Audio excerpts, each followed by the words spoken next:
Hello बच्चों, कैसे हैं आप लोग। तो आई होप आप सभी लोग जो है अच्छे होंगे। तो हम लोगों ने जो है डी ब्रोगली इक्वेशन के बारे में जो है पढ़ लिया था। हम लोग क्या करेंगे, उसी से रिलेटेड एक और कंसेप्ट के बारे में जो है जानेंगे कि जो है हम लोगों ने जो क्या पढ़ा था कि बोहर्स थ्योरी में पढ़ा था कि एंगुलर मोमेंटम जो होता है वो क्या होता है, mv equal to NH upon 2 pi होता है। तो आखिर कैसे होता है कि भाई जो एंगुलर मोमेंटम होता है एनएच अपॉन 2 पाई के इक्वल कैसे होता है, तो उसी के बारे में जो है डी ब्रोगली इक्वेशन की मदद से क्या हुआ था कि इसको जो है प्रूफ किया गया था। तो वही हम लोग आज पढ़ेंगे कि mv equal to NH upon 2 pi कैसे होता है।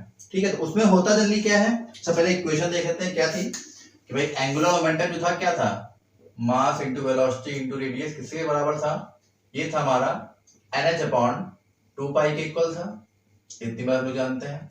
तो इसी चीज को हम लोग क्या करेंगे, प्रूफ करेंगे भाई किससे, डी ब्रोगली इक्वेशन से। किससे प्रूफ करेंगे, डी ब्रोगली जो हम लोगों ने पढ़ा था इक्वेशन अभी इससे पहले। तो लैम्डा इक्वल टू क्या पढ़ा था, एच अपॉन पी, या P equal to H upon lambda. ठीक है, तो इसी के हेल्प से क्या करेंगे, हम लोग इसको प्रूफ करेंगे।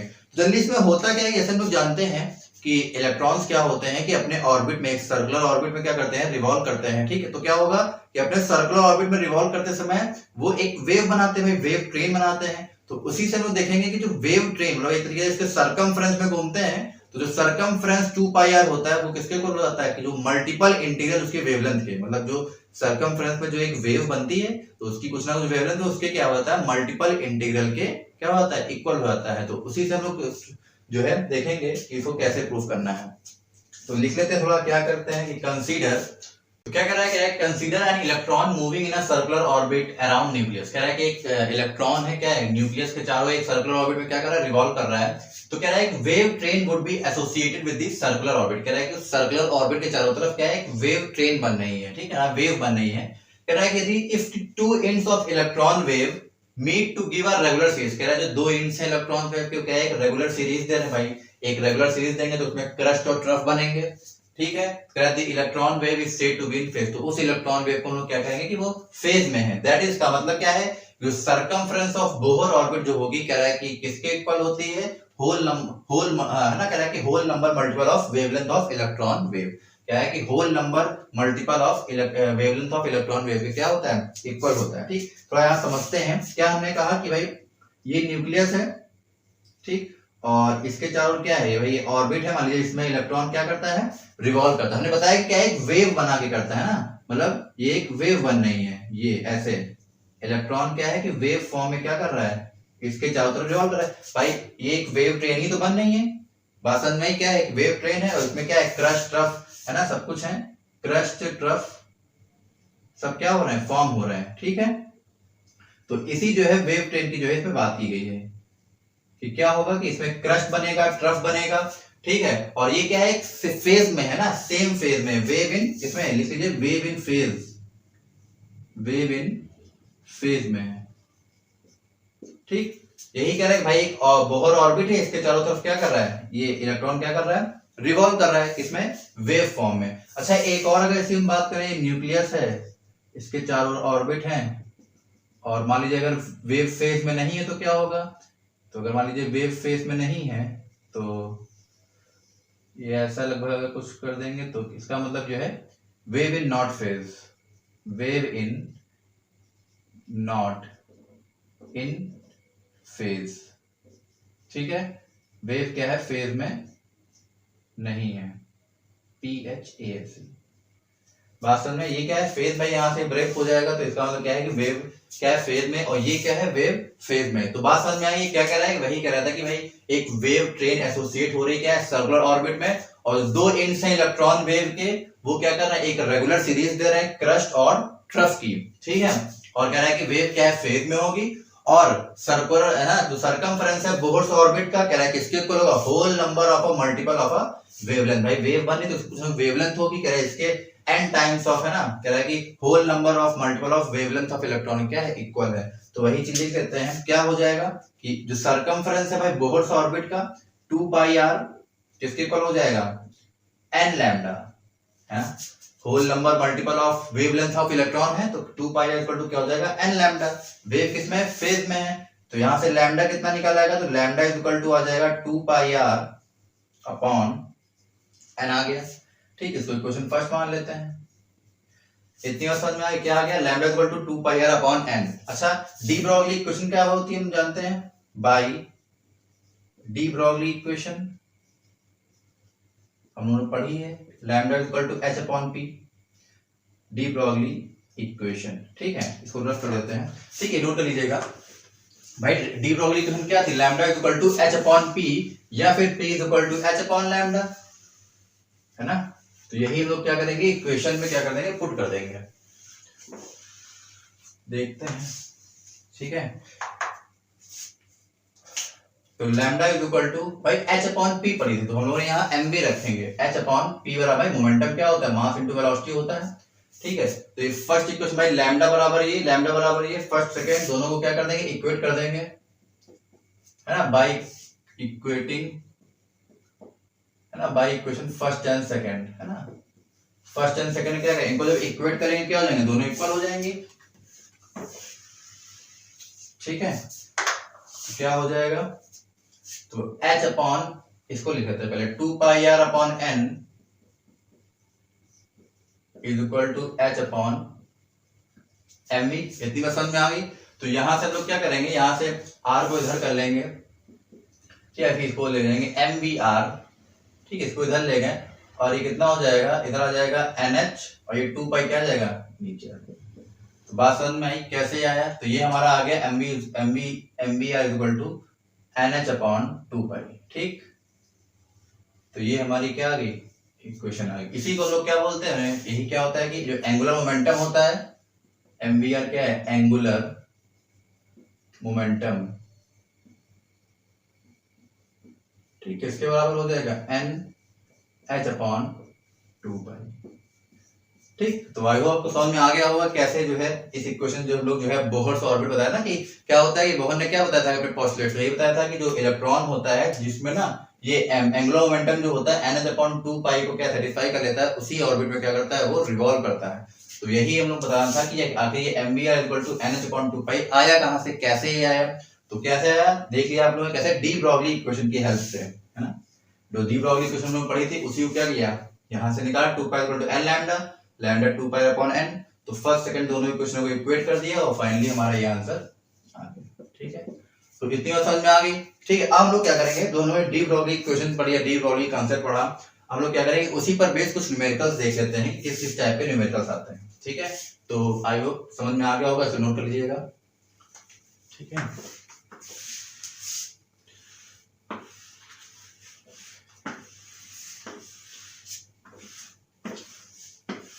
अगर कंसेप्ट पसंद आ रहा हो तो प्लीज वीडियो को लाइक कर दीजिए, सब्सक्राइब कर दीजिए चैनल।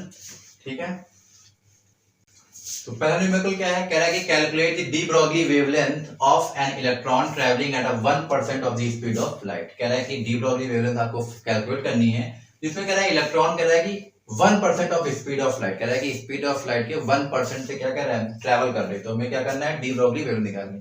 फॉर्मूला क्या होता है जानते हैं, lambda is equal to H upon P या एम वी रख लेते हैं, मोमेंटम तो दिया नहीं गया है। ठीक, तो एच अपॉन एम वी, जिसमें भाई क्या दिया गया है, कुछ नहीं दिया गया है। ठीक, तो इलेक्ट्रॉन है तो हम लोग पता कर लेंगे, जानते हैं जैसे इलेक्ट्रॉन का मास क्या होता है, 9.1 इंटू 10 की पावर माइनस 31 kg। ठीक है, और प्लैंक कांस्टेंट क्या होता है, प्लैंक कांस्टेंट होता है 6.62 इंटू 10 की पावर माइनस 34। ठीक है, और वेलोसिटी स्पीड ऑफ लाइट, कह रहा है स्पीड ऑफ लाइट का कितना कह रहा है, 1% है। जल्दी हम लोग जानते हैं कि जो स्पीड ऑफ लाइट कितनी होती है, अगर स्पीड ऑफ लाइट की बात करें भी कितनी होती है, 3 इंटू 10 की पावर 8 मीटर पर सेकेंड। ठीक, इसका भी कह रहा है कितना, 1% कह रहा है, तो 1% मतलब 1/100 कर देते हैं इसको, कितना हो जाएगा स्पीड ऑफ लाइट, ये आ जाएगा 10 स्क्वायर है, ऊपर चला जाएगा माइनस हो जाएगा, ये हो जाएगा 3 इंटू 10 की पावर 6 मीटर पर सेकेंड।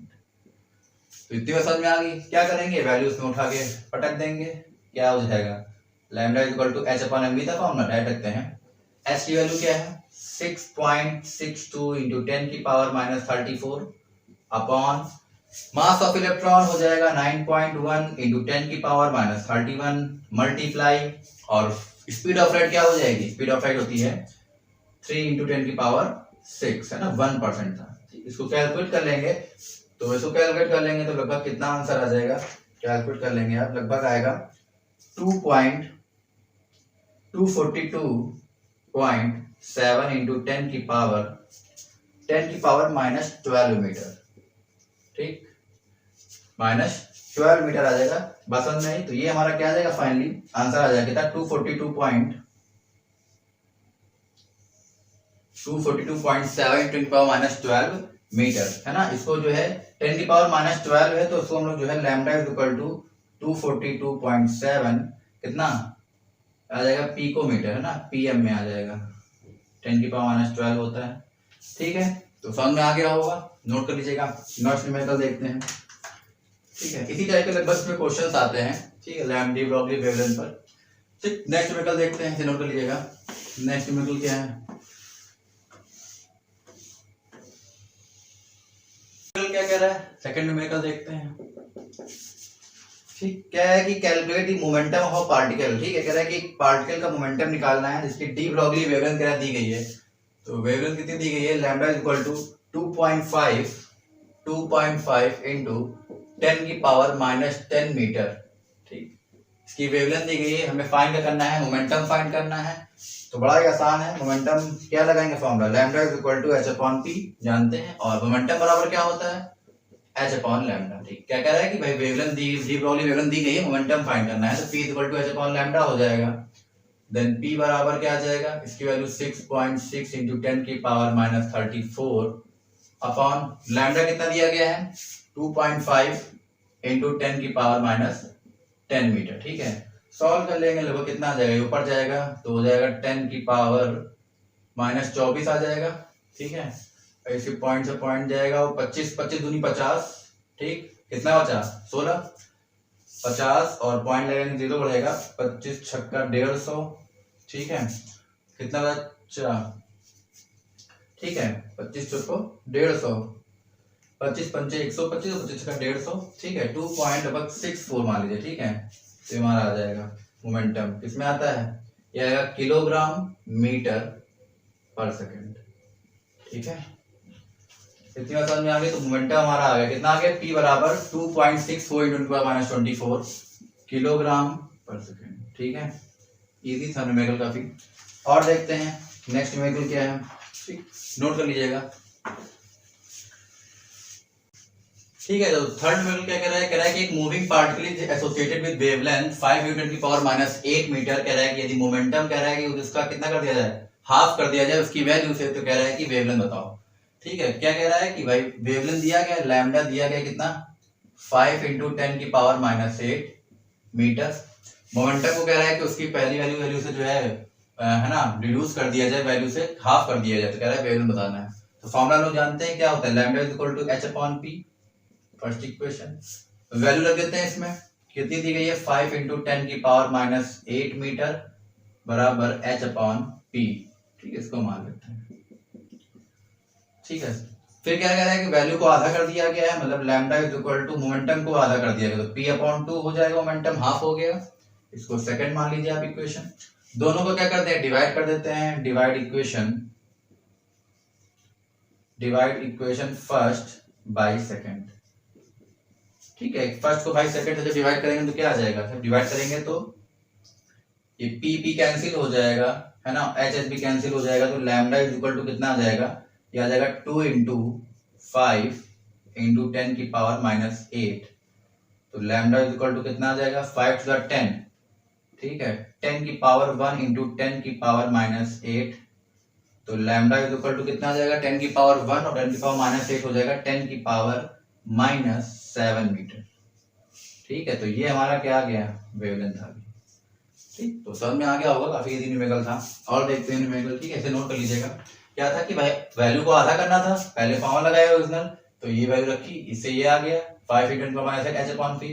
फिर वैल्यू कह रहा है हाफ होनी थी मोमेंटम की, तो मोमेंटम हाफ कर दे, दोनों को डिवाइड कर देंगे। ठीक है, तो लैम्डा बराबर h कैंसिल हो जाएगा, p कैंसिल हो जाएगा, ये 2 से मल्टीप्लाई हो जाएगा, फाइनली हमारा लैम्डा इज इक्वल टू 10 की पावर -7 मीटर आ जाएगा। ठीक है, तो इतनी बात समझ में आ गई। और देखते हैं न्यूमेरिकल। ठीक है, तो नोट कर लिया होगा।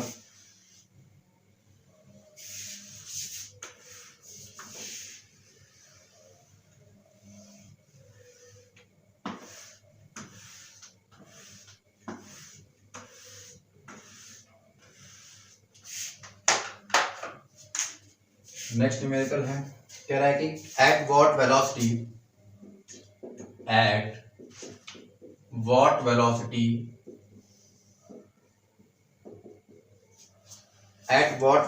ratio are the wavelength, at what velocity ratio are the wavelength, कह रहा है कि at what velocity ratio are the wavelengths of an electron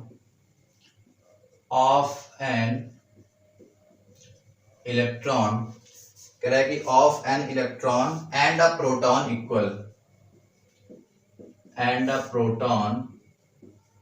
equal, ठीक है। इसमें दिया गया है मास ऑफ कह रहा है इलेक्ट्रॉन, दिया गया है मास ऑफ इलेक्ट्रॉन 9.1 इंटू 10 की पावर -28 ग्राम, ठीक है।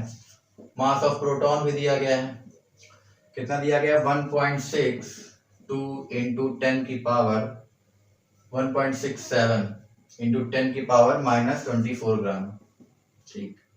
काफी इजी सा न्यूमेरिकल है, आप कर लेंगे, ठीक है। इसमें क्या करना है, कह रहा है कि वेलोसिटी का रेशियो निकालना है, वेवलेंथ कह रहा है इलेक्ट्रॉन और प्रोटॉन क्या इक्वल दी गई, तो क्या करना है, दो बार आप फॉर्म लगाइएगा, एक बार लैम्डा ऑफ इलेक्ट्रॉन के लिए लगाइएगा H/P, दूसरा लगाइएगा प्रोटॉन के लिए, दोनों को क्या P अपॉन लगाएंगे तो mv हो जाएगा ना, मास इंटू इलेक्ट्रॉन में मास इंटू वेलोसिटी में कर देंगे P को, और दोनों को क्या कर देंगे, डिवाइड कर देंगे, इलेक्ट्रॉन और प्रोटॉन, ठीक है। तो इसमें क्या है, मास दिया गया है और इनका वेवलेंथ कह रहा है दोनों का इक्वल है, तो दोनों को इक्वेट कर देंगे, तो उससे हमारा क्या हो जाएगा, वेलोसिटी का रेशियो आ जाएगा इलेक्ट्रॉन और प्रोटॉन का, ठीक है। तो ये आपके लिए होमवर्क है, अब कर लेंगे, काफी इजी सा न्यूमेरिकल है, जैसे बताया वैसे ही करेंगे तो आंसर आ जाएगा, ठीक है। इसका रेशियो लगभग आपको बता दें, रेशियो जो आ रहा है VE/VP का आ रहा है 1.8 इंटू 10 की पावर 3, 1.8 इंटू 10 की पावर 3, ये समझ में आ गई। तो आई होप आपको जो है न्यूमेरिकल समझ में आ गए होंगे। तो हम लोग जो है इसके बाद जो है हाइजेनबर्ग का अनसर्टेनिटी प्रिंसिपल क्या करेंगे, पढ़ेंगे, और बहुत ही इंपॉर्टेंट बहुत इंटरेस्टिंग टॉपिक है, तो उसके बारे में जो है ध्यान से हम लोग पढ़ेंगे कि आखिर होता क्या है हाइजेनबर्ग अनसर्टेनिटी प्रिंसिपल, ठीक है।